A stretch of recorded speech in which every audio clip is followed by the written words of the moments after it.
In 1931, a British excavation team working beneath the ruins of Nippur in southern Iraq broke through a floor layer that had not been touched in approximately 4,000 years. What they found beneath it was a sealed chamber, not a burial chamber, not a storage room, a chamber that had been filled with clay and sealed from above, deliberately, carefully, as if the people who did it wanted whatever was inside would not surface again by accident. Inside the chamber was a single clay tablet. The tablet was catalogued as CBS 8878 by the University of Pennsylvania team that received it, filed as a damaged administrative record. The upper passages were standard, a temple inventory consistent with other Nippur texts from the period. The lower passages were different. For 56 years, nobody looked closely enough to notice. In 1987, a graduate researcher named Linda Voss was completing a routine survey of untranslated lower passages from the Nippur collection when she stopped at CBS 8878 and did not move on. What she found in those lower passages was not a temple inventory. It was a list. 12 entries, each one labeled with a Sumerian compound that translates with difficulty as the held knowledge. Each entry numbered, each number tied to a description of something specific that human beings once possessed and no longer do. Voss prepared a preliminary translation and submitted it to her department supervisor. Her department supervisor did not respond. She submitted it to a second researcher at a different institution.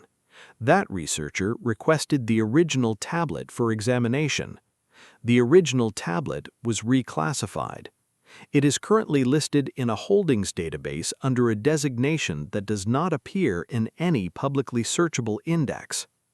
But the preliminary translation survived, and what it describes is something a Sumerian scribe carved into clay 4,000 years ago, a record of 12 things taken from human beings, ranked from the oldest loss to the most recent, from the ancient removal to the one the scribe considered still in progress when he carved it. The most recent entry is the one he drew a circle around. When Voss read it in 1987, she apparently did not sleep for 2 days. Before walking through the 12 entries, the tablet's organizational structure requires explanation. The tablet is divided into 2 columns. The left column contains what Voss called the category name, a Sumerian compound built around a root that appears consistently across the oldest Mesopotamian texts with a meaning close to something that belongs to a person, or was given to a person, or was entrusted to them for safekeeping. The right column contains the code number and the description, what the knowledge was, when it was removed, and what the scribe calls the conditions under which it was taken. That last phrase is the most important detail in the entire document, the conditions under which it was taken. No explanation has ever been offered. Before we continue, the evidence is real. The interpretation is yours. What do you think happened? Leave your theory in the comments. And if you're interested in mysteries that history never fully explained, subscribe and join us for the next investigation. The scribe was not cataloging knowledge that faded through neglect or failed to survive civilizational collapse. Each entry explicitly describes a deliberate act, something removed, not forgotten. The ranking moves from most ancient to most recent. Entries 12 through 7 describe losses from the deep past. Entries 6 through 1 describe progressively more recent losses, things removed within the span of recorded or near-recorded history. Entry 1 is not the first thing taken. It is the last, the most recently removed, the loss still ongoing by the tablet's own reckoning when the scribe carved it.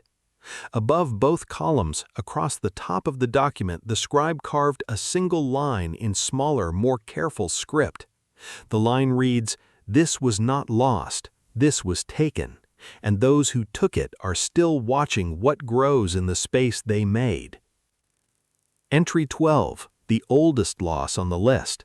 The category name translates to the knowledge of the long turning. The entry states that early human populations possessed precise, comprehensive knowledge of the precession of the equinoxes, the 26,000-year cycle by which Earth's axial wobble shifts the apparent position of stars across the sky. Not approximate knowledge, precise knowledge. The ability to calculate stellar positions across thousands of years in either direction, and to use this knowledge for purposes the entry describes but does not fully explain. The scribe says this knowledge was removed approximately 35,000 years before the tablet was carved. What remained, he writes, were fragments, stone alignments, calendar systems, mathematical traditions whose true purpose had become obscure. Enough to gesture at what was removed, not enough to restore it. The entry ends, "The shape of what was removed can still be read in the shape of what remained. Those who know how to read it will understand the rest of this document." What this entry implies about the 11 that follow is that the scribe intended this document to be read in sequence. Each loss is a key to reading the next. Entry 11. The knowledge of living stone.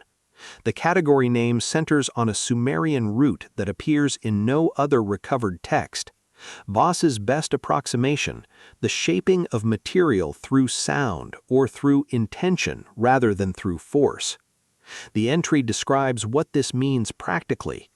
Early human builders did not cut stone with tools in the way later civilizations understood cutting. They possessed knowledge of how to alter the structural behavior of stone, a process the tablet describes as the material becomes willing. The entry states this knowledge was removed approximately 12,000 years before the tablet was carved. The scribe adds a detail Voss underlined twice. He writes that the method was not removed because its practitioners died. It was removed specifically because of what the people who possessed it were beginning to build, not what they had built, what they were beginning to plan. Entry 10. The knowledge of biological time. The category name translates to the regulation of the body's passage through years. The entry plainly states that early human beings did not age at the rate they age now, not in the sense that myths describe extended lifespans of thousands of years, in the sense that the biological mechanism governing cellular aging was originally set differently. The Sumerian compound the scribe uses for this mechanism corresponds in context to a clockwork, something wound and left to run. The entry says this mechanism was adjusted, not stopped, adjusted. The rate at which human cells degrade, the tablet says, was altered to ensure that the accumulated knowledge of any individual human being could not survive long enough to threaten the stability of the arrangement described in the earlier entries. A person who lives 800 years accumulates knowledge that a person who lives 80 cannot. The scribe places the adjustment of the biological clock approximately 6,000 years before the tablet was carved, around 8400 BC, shortly before what archaeologists call the Neolithic transition, the rapid emergence of settled agriculture, permanent architecture, and early urban organization. The scribe does not connect these two observations explicitly. He places them on the same page. No explanation has ever been offered. Before we continue, the evidence is real. The interpretation is yours. What do you think happened? Leave your theory in the comments. And if you're interested in mysteries that history never fully explained, subscribe and join us for the next investigation. Entry 9. The knowledge of collective memory. The category name is the most discussed compound in Voss's translation, a Sumerian root that appears across the oldest strata of Mesopotamian religious texts with a consistent meaning, the sharing of experience without the barrier of individual consciousness. The entry describes a specific perceptual capacity, the ability to access the accumulated experience of the dead through the living people who carried their memory. A person died, and their knowledge did not die with them. It remained accessible. Through whom or what mechanism, the entry is vague, but the scribe treats this as a straightforward description of a functional human capability. The entry states this capacity was removed approximately 4,500 years before the tablet was carved, around 6,900 BCE. The removal, the scribe says, was implemented gradually over 3 generations to avoid detection by the population being altered. He describes what filled the space the capacity left behind: ritual, religious ceremony, the attempt to access through symbolic performance what had once been accessed directly. The entire apparatus of religious practice, according to this entry, is a behavioral vestige, the form of what once was a function, the ghost of a door where the door used to be. Entry 8. The knowledge of what grows in the dark. The category name translates roughly as the cultivation of living systems beneath the threshold of ordinary perception. The entry describes a knowledge of biological processes operating beneath the visible world, in soil, in water, in the spaces between cellular structures, a knowledge of how to direct these processes at scales and speeds that modern biology would classify as impossible. The entry states this knowledge was removed 3,200 years before the tablet was carved, around 3,200 BCE. And then the detail that changes the tone of everything that follows. The scribe says the removal of this knowledge was carried out by specific human institutions under instruction, not by the same source that removed the earlier capacities, by people. People who were told what to remove, given reasons they apparently accepted, and who implemented the removal through systematic destruction of records. This is the first entry in the tablet that names human beings as the agents of removal. It is not the last. Entry 6. The knowledge of what the body knows. The category name translates to the awareness held in tissue rather than mind. The entry describes a distributed form of knowledge, located not in the brain but in the body itself, in the organs, in the blood, in what the scribe calls the knowing that does not require a knower. Not instinct, which is encoded and inherited, something more specific, the body as an active repository of knowledge that could be consciously accessed if you knew how to access it. The entry states this was removed approximately 2,000 years before the tablet was carved, around 3,600 BCE. The method of removal is named precisely for the first time. Certain practices were systematically discouraged across the populations being modified, practices that allowed people to access what their bodies knew. The suppression was accomplished gradually through the institutional structures that the populations themselves trusted. The entry ends, when these practices are forgotten, the body still knows, but the person inside it no longer asks. Entry 5. The knowledge of what others carry.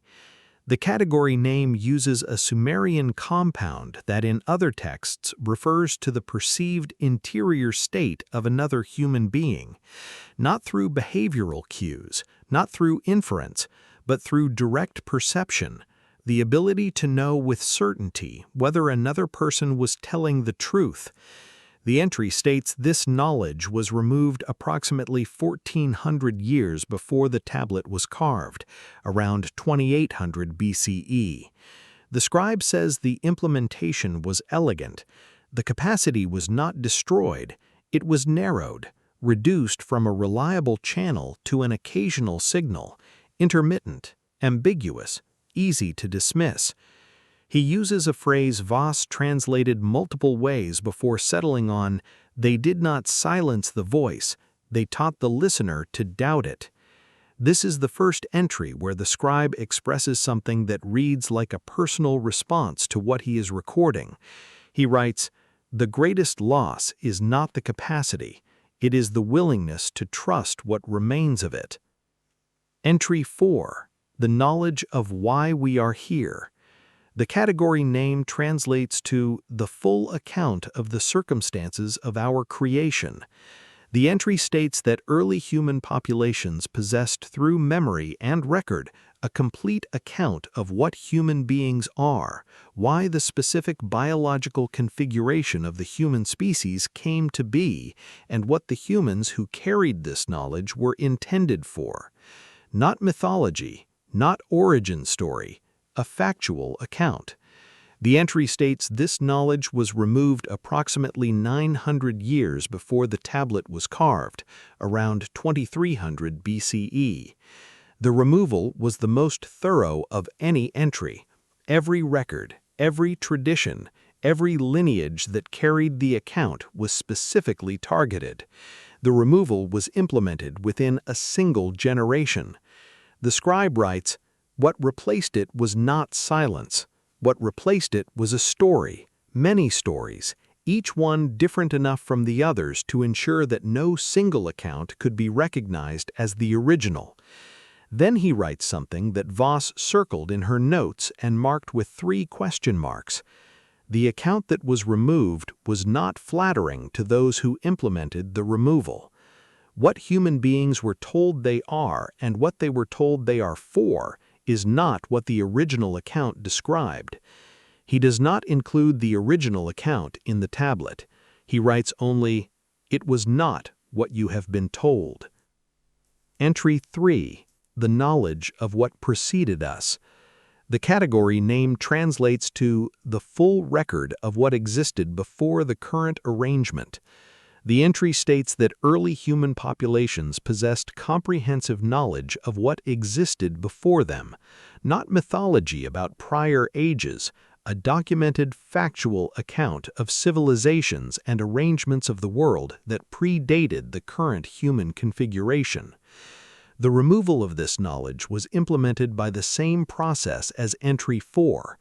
The scribe adds one detail not present in the previous entry. Physical evidence of what preceded us still exists. It was not destroyed, but buried, reclassified, or placed in locations where it would not be encountered. He writes, "The record of what came before was removed so that what is now would appear to have always been." And the entry ends connecting back to the first entry's observation about the shape of what remains. He writes, "The shape of the removed record can still be read in the places they didn't quite finish cleaning." Entry 2. The knowledge of the modification itself. The category name centers on a Sumerian root meaning the awareness of a change that has been made to oneself. The entry describes a perceptual capacity, the ability to be aware directly of the modifications made to one's biology, perception, and cognitive function. Not to understand the modifications through study or inference, to perceive them the way one can feel a scar and know something happened at that location. The entry states this capacity was removed approximately 400 years before the tablet was carved, around 2000 BCE. The implementation was simple. The capacity to perceive one's own modifications requires a baseline, a memory held in the body and mind of what unmodified feels like. Once the baseline is gone, there is nothing to compare the current state against. The removal of the baseline was accomplished by a single generation of targeted disruption to the specific practices that maintained it. Once those practices stopped being transmitted, the next generation had no baseline. And without a baseline, the modifications are invisible. Not because they are hidden, because there is no longer a reference point from which they appear as modifications at all. The entry ends, "The awareness is still in there, beneath the modification, waiting for a baseline that no longer exists." Entry 1. The circle. This is the entry the scribe drew a circle around on the original clay. The circle is visible in the photographs Voss took before the tablet was reclassified. A careful, deliberate circle around the entire entry, the only such marking on the tablet. The category name for this entry cannot be translated cleanly. Voss spent the most time on this compound of anything in the document. Her preliminary notes on entry 1 run to 11 pages for what is on the tablet itself a brief passage. The compound centers on a root that appears in one other Sumerian text, where it is used to describe the state of a vessel before it has been filled, before it has been made into what it will be. The state of potential before the shaping. The entry is describing the knowledge of what we were before any of the modifications described in the preceding 12 entries. Not what we evolved from, not what we were biologically, what the consciousness now operating inside a modified biological vessel was before the vessel was modified. The scribe states this knowledge was removed most recently of all. The scribe does not give a time frame. He writes only that the removal is still in progress, and that what was removed was not gone. It has been placed. He uses the same word here that appears in entry 2, placed, rather than removed or destroyed. He says, the knowledge of what you were was not destroyed. It was moved inside you, beneath where the modifications reach, in a part of the vessel that was not part of the original design. And it is waiting. The entry does not specify what conditions it is waiting for. The circle is the last mark the scribe made on the tablet. At the bottom of the second column, below the 12th entry, in a cuneiform style that is visibly different from the rest of the document, smaller, more compressed, written as though added by a different hand, is a single line. It is not part of the 12 entries. It appears to have been added after the main document was completed. Voss's translation attempt, the number that matters is not 12, there is only 1, and that 1 does not yet know this document was written for it. Other researchers who accessed her notes before the tablet was reclassified proposed variations, but all translations agree on the final phrase. The finding is not an accident. CBS 887 is listed in the Penn Museum's holdings database under a designation that does not appear in any publicly accessible index. Voss left her graduate program in 1988. She did not publish work on CBS 887 or on any related subject after her departure. The researchers who accessed her notes and continued working on the translation in the mid-1990s have not published on this topic. 2 work in adjacent fields. 1 cannot be located through any professional database. The photographs Voss took of the tablet before reclassification circulated in a small private archive for several years. That archive is no longer accessible through the routes by which it was originally reached. What survives is the preliminary translation. 11 pages of notes describing a Sumerian scribe's record of 12 capacities removed from human beings, in sequence, from the oldest loss to the most recent, each one more personal than the last. And 1 additional line, written by a different hand, at the bottom of the document, suggesting that whoever reads this was meant to read it. The tablet is still in a building most people will never enter, but the translation is available.